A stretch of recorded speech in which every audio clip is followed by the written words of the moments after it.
ये वाला सवाल बहुत ही ज्यादा लाइक्ड है, 2000 से ज्यादा लोगों ने लाइक किया है। Do you believe in God? If yes then is it formless और not? Do you believe in any religion? इसका जवाब भी बड़ा सीधा है, नहीं। मेरी राय में जितना भी कुछ मैंने सीखा है दुनिया के बारे में, हमारी प्लैनेट की हिस्ट्री के बारे में, एवोल्यूशन के बारे में, ये सारी चीज़ों को समझकर मैंने जो अंडरस्टैंडिंग डेवलप करी है, मेरी राय में कोई भगवान, कोई अल्लाह, कोई गॉड एग्जिस्ट नहीं करता। लेकिन एट द सेम टाइम मैं मानता हूं कि ये सवाल काफ़ी डिबेटेबल है, इस पर बहुत लंबी चर्चा करी जा सकती है। और जो लोग दूसरा ओपिनियन है जिन लोगों का, उनके ओपिनियन की मैं रिस्पेक्ट करता हूं। अगर आप में से किसी को लगता है कि गॉड एग्जिस्ट करते हैं तो मैं उस बात का रिस्पेक्ट करता हूं, क्योंकि ये कोई ऐसा सवाल नहीं है जो बड़ी आसानी से आंसर किया जा सके। साथ ही साथ मैं ये भी कहना चाहूंगा कि मैं दुनिया के सभी धर्मों का आदर भी करता हूं और उनकी इंपॉर्टेंस भी समझता हूं। आप पूछोगे ये कैसे हो सकता है? अगर मैं भगवान में नहीं मानता तो रिलीजन की रिस्पेक्ट क्यों करता हूं? मैं इसलिए करता हूं क्योंकि दुनिया भर में बिलियंस ऑफ लोग रिलीजन को एक गाइडिंग लाइट की तरह देखते हैं। रिलीजन की मदद से करोड़ों लोगों को उम्मीद मिलती है, अपनी लाइफ में एक पर्पस मिलता है, अपनी जिंदगी में कठिनाइयों से लड़ने का एक जरिया मिलता है। और एक कल्चरल पर्सपेक्टिव से अगर देखा जाए तो रिलीजन्स लोगों को साथ में जोड़कर रखने का काम करते हैं। ढेर सारे कस्टम्स और ट्रेडिशंस रिलीजन से निकल कर आते हैं, जिनकी अपनी एक अहम जगह है हमारी इस दुनिया में। यही कारण है कि मैं अपने आप को एक हिंदू एथिस्ट बुलाता हूं। तो ये पहले तो कांसेप्ट क्लियर करें, खुदा आया नहीं है, खुदा हमेशा से। हम इसे मैथमेटिकली साबित करते हैं।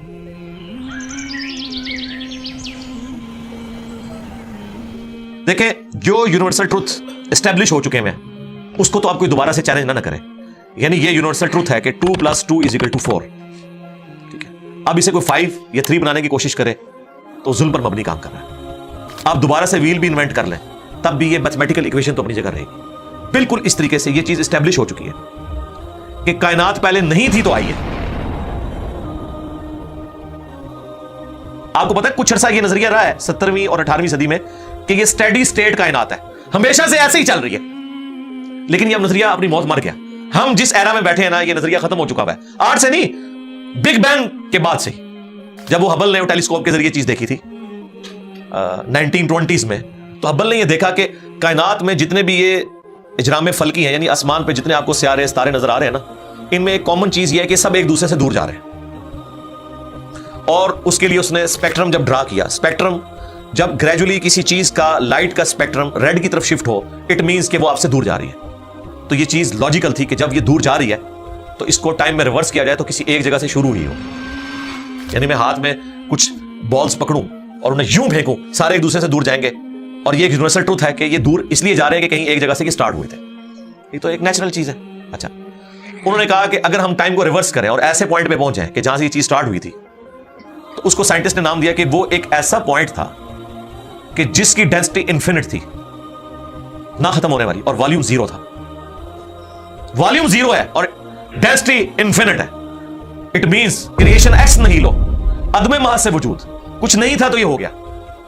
और फिर वो कहते हैं कि ये जो बिग बैंग हुआ है, इस बिग बैंग के बाद अगर 1 सेकंड के ट्रिलियन हिस्से के अंदर भी जरा सी डिस्टर्बेंस आती तो ये कायनात वजूद में नहीं आ सकती थी। और ये तो सिर्फ वजूद में आने की बात है। फिर जो billions of fine tunings planet earth के ऊपर मौजूद हैं, हर सियारे के एतबार से हैं, जमीन का सूरज से फासला, फिर इनकी ग्रेविटेशनल फोर्स, इनकी मूवमेंट, स्पीड, ये तो एक पूरी, एक समझ ले, एक ऐसी फील्ड है जिसमें इंसान जाके गुम हो जाता है। इन सारी चीजों को कंसीडर करके स्टेडी स्टेट कायनात की थ्योरी तो होगी खत्म और बिग बैंग होगी स्टैब्लिश। अब ये तो साबित हो गया कि क्रिएशन एक्स नहीं लो हुई है, यानी इंसान या कायनात ये पैदा हुए हैं। प्रॉब्लम तब थी आपके लिए जब आप ये मानते कि ये भी हमेशा से इंसान पैदा हो रहे हैं और दूसरा एंड कोई नहीं है। ये तो मसला हल कर दिया आपका साइंस ने। उनका नहीं, क्रिएशन तो हुई है। अब इसका क्रिएटर है या नहीं है, इसके ऊपर वो आके बात करते हैं। अब ये जो फाइन ट्यूनिंग्स हैं, इनको समझने के लिए इतने दिमाग की जरूरत है, इतने ब्रेन्स की जरूरत है। डीएनए के स्ट्रक्चर को समझने के लिए, इस हार्मोनी को समझने के लिए, बनाने के लिए नहीं सरकार, इतने ब्रेन्स लग जाएं। आज तक हम डिस्कवरीज ही कर रहे हैं। ये जितने हम चीजें दरियाफ्त करते हैं ना, वो हम कानून कुदरत दरियाफ्त करते हैं। यानी अगर हमने ये चीज एक्सप्लोर कर ली है कि सूरज मशरिक से निकलता है, मगरिब में ग्रुप होता है विद रिस्पेक्ट टू जमीन, वैसे तो ग्रुप होता ही नहीं है ना, निकलता है। तो ये एक फिजिकल फिनोमिना है जो हमने डिस्कवर किया। इस फिनोमिना ने सूरज को पैदा नहीं किया। ये क्रिएटर ऑफ सन तो नहीं है, ये अगर आपको पता चल गया। अंडे में से चूजा निकलता है और चूजा इतने अरसे के लिए अंडे को आप गरमाइश में रखते हैं 22 दिन के लिए मुर्गी के नीचे या किसी मशीन में, तो इस इंफॉर्मेशन ने चूजे को पैदा नहीं किया, बल्कि ये चूजे के पैदा होने के बारे में इंफॉर्मेशन है। आप इसके अंदर मजीद चले जाएं, जितना डीप डिग करते जाएं, अल्टीमेटली आपकी एक इंफॉर्मेशन ऐड होगी। ये नहीं होगा कि आपको यह पता चल जाए कि इसने पैदा किया, वो तो मुर्गी को खुद नहीं पता जो पैदा करने वाली है, क्रोकोडाइल को, एलिफेंट को, ये पता ही नहीं मेरे अंदर क्या क्या क्वालिटीज है, जिसको ये पता ही नहीं मेरे अंदर क्या क्वालिटीज है, इंसान को नहीं पता अभी तक मेरे अंदर क्या क्वालिटीज है, ये तो भी साइंस थोड़ा बहुत आपको एक्सप्लोर कर रही है।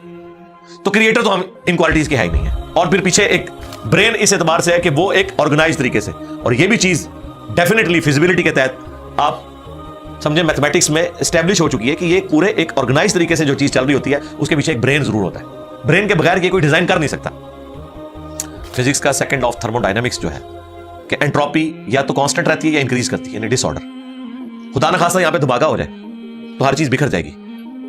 इसके बाद दुनिया का कोई धमाका दोबारा इसको इस हालत में अरेंज नहीं कर सकता। इसको कहते हैं एंट्रोपी, कि कहीं पे बिगाड़ आता है तो वो बढ़ता है। ये हो सकता है कि मजीद आप लोग लाएं तो ये बिगाड़ और बढ़ता जाए, या जितना है उतना ही रहे, वापस ऑर्गेनाइज नहीं हो सकता जब तक के दोबारा से इंटरवीन करके आप ये करना। जिसने वो जियारत में उन्होंने मोहम्मद अली जिन्ना के वो सारे वो म्यूजियम तबाह कर दिया था दहशतगर्दों ने, तो दोबारा से उन्होंने बनाया, तो खुद ब खुद तो नहीं बना। धमाके के बाद तो सब कुछ खुद ब खुद फैल गया था, लेकिन दोबारा उस जगह पे लाने के लिए आपको बजट लगा, ब्रेन लगा, एफर्ट पुट किए हैं, फिर जाके वो ऑर्गेनाइज हुआ है। तो इसका मतलब है ऑर्डर बनाने के लिए ब्रेन चाहिए होता है, डिसऑर्डर के लिए कोई मसला नहीं, और डिसऑर्डर के बाद दोबारा ऑर्डर बन जाए इसके लिए ब्रेन चाहिए। सरकार ये कौन सा डिसऑर्डर है, ये कौन सा बिग बैंग है?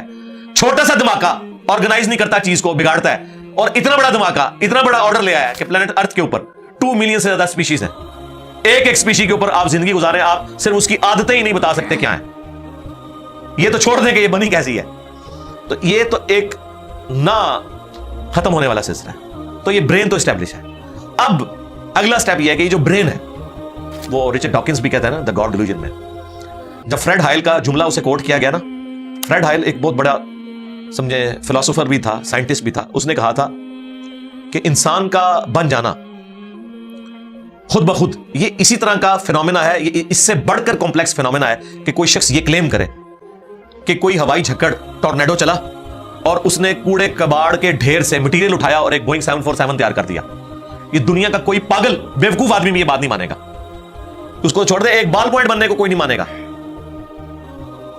तो उसने कहा इससे कॉम्प्लेक्स चीज इंसान है, उसको तुम ये माने खुद ब खुद बन गई बगैर किसी ब्रेन के। अच्छा, तो इसका जवाब आपको पता है रिचर्ड डॉकिंस ने क्या दिया? उसने एक चैप्टर बनाया, उसकी हेडिंग रखी द अल्टीमेट बोइंग 747। उसने कहा फिर सबसे बड़ा बोइंग 747 तो गॉड है। आप ये कह रहे हो कि इंसान इतना कॉम्प्लेक्स है कि खुद बन नहीं सकता किसी के बनाए बगैर, तो जो इसको बनाने वाला है वो तो उससे ज्यादा कॉम्प्लेक्स है, वो तो अल्टीमेट बोइंग 747 है। अगर इतना मुश्किल इंसान डीएनए स्ट्रक्चर वाला, ये आप कहते हो खुद नहीं बनेगा, इसको कोई बनाएगा, तो जिसने इसे बनाया है वो तो इससे ज्यादा कॉम्प्लेक्स चीज है, तो उसका भी कोई क्रिएटर होना चाहिए। तो हमने क्या कहा था, रुको जरा, सब्र करो, for the sake of argument हम तुम्हारी बात के साथ एग्री करते हैं, लेकिन आगे चल। हाँ, वो जो क्रिएटर है जिसने हमारे क्रिएटर को बनाया होगा, तो यकीनन वो हमारे क्रिएटर से भी ज्यादा कॉम्प्लेक्स क्रिएटर होगा, तो फिर उसका भी कोई क्रिएटर होना चाहिए। अब तो क़यामत तक लगा रहा है, ये इक्वेशन कहीं खत्म नहीं होगी। ता वक्त के कोई एक क्रिएटर ऐसा हो जिसे किसी ने ना बनाया हो, तो वही तो है लम यलिद वलम यूलद। सूरह इखलास में ही तो डेफिनेशन है, लम यलिद वलम यूलद। सरकार ये आपको मैथ समझा सकती है, ये आपको फिजिक्स समझा सकती है।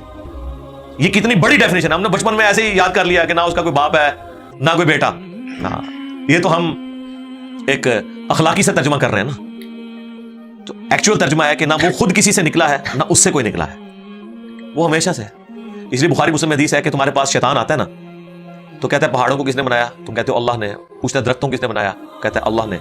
तुम कहते हो उसको जवाब के तौर पर, जब वो सवाल पूछता है, फिर मुख्तलिफ सवाल करता है, तुम अल्लाह कहते हो, एंड पे वो कहता है अल्लाह को किसने बनाया? अब तुमने कहना है फिर इस पे, कुल हुवल्लाहु अहद अल्लाहुस समद लम यलिद वलम यूलद वलम यकुल लहू कुफुवन अहद। जरा नबी अलैहिस्सलाम तो इतना ही कह सकते थे ना, आपको अल्लाह ताला ने हमारी हिदायत का इमाम बनाया, ठीक है। लेकिन बाद में जब ये मैथमेटिकल इक्वेशंस, साइंटिफिक डिस्कवरीज और ये यूनिवर्सल ट्रुथ इंसानों को अल्लाह ताला ने दरियाफ्त करवाए हैं, तो अब हम बड़ी आसानी से इसको मजीद एक्सप्लेन कर सकते हैं कि अगर कोई क्रिएटर का क्रिएटर है तो उसका भी कोई क्रिएटर होगा, और यूं ये एक समझ ले ना खत्म होने वाला सिलसिला शुरू हो जाएगा। ये आपको मान, अच्छा अब आप सोच रहे हो कि ये क्यों मानना पड़ेगा कि कोई एक ऐसा होना चाहिए कि जिसका, ये इसलिए मानना पड़ेगा कि दूसरी तरफ इक्वेशन जो है वो फिजिकली मेरे सामने मौजूद है कि मैं हूं, क्रिएशन मौजूद है। अगर एक थ्योरी होती ना कि ना क्रिएशन होती ना क्रिएटर, तो हमें कोई चीज मजबूर नहीं करती थी। अब हमारी मजबूरी है कि कायनात हमारे सामने है, हम जिंदा मखलूक हैं, हम सब कुछ देख रहे हैं, क्रिएटेड चीजें मौजूद हैं, तो दूसरे एंगल पे हमें जाना पड़ेगा और अल्टीमेटली किसी एक क्रिएटर पे रुकना पड़ेगा, कोई क्रिएटर ना उसका। इसलिए मैंने अपनी वीडियोस में बारहा कहा है, अगर आप मुझसे पूछें कि अल्लाह ताला की कौन सी ऐसी क्वालिटी है जो इमेजिनेशन से बाहर है, जिसकी आपको मिसाल भी नहीं बयान कर सकते। देखें, अगर अल्लाह ताला कहता है मैं सुनता हूं देखता हूं, तो हम इसका एक धुंधला तसव्वुर ला सकते हैं कि मैं भी सुनता हूं और देखता हूं। अगरचे मेरा उधार का है, अल्लाह का जाती है, मेरा लिमिटेड है, अल्लाह का अनलिमिटेड है, मेरा डिपेंडेंट है, अल्लाह का इंडिपेंडेंट है। हर चीज को आप इमेजिन कर सकते हैं, लेकिन अल्लाह की जो ये क्वालिटी है कि वो हमेशा से है, कभी कोई वक्त ऐसा नहीं था कि वो नहीं था। ये एक ऐसा अंधा कुआं है, ये वो कॉन्सेप्ट है कि जिसमें आप गरक भी हो जाए आपको इसका कोई सिरा नहीं पकड़ाई देगा, ठीक है। और ये अल्लाह की ऐसी क्वालिटी है। बहरहाल ये क्वालिटी तो हम अल्लाह के साथ शेयर नहीं कर सकते, लेकिन जो उसकी दूसरी क्वालिटी है कि वो हमेशा के लिए है, उसने देखे आपको शेयर कर लिया अपने साथ। खालिक और मखलूक के फर्क के साथ हमेशा की जिंदगी उसने जन्नत में आपका मुकद्दर कर दी है। यानी वो क्वालिटी तो शेयर नहीं हो सकती कि हमेशा से हो, लेकिन हमेशा के लिए हो, ये उसने आपको दे दिया। देखें, ये वो कॉन्सेप्ट है जिसके बाद आप अल्लाह से मोहब्बत करें कि देखें वो अकेला था, उसने अपने साथ आपको शरीक कर लिया, इस एतबार से कि खालिक और मखलूक का फर्क तो है, लेकिन उसने देखें आपको क्या क्या नेमतें जन्नत में देनी है। आप ख्वाहिश करेंगे वो चीज आपके सामने आ जाएगी। इसी के लिए मैंने वो मिनी गॉड की टर्म डिवाइस की थी खालिक और मखलूक के साथ समझाने के लिए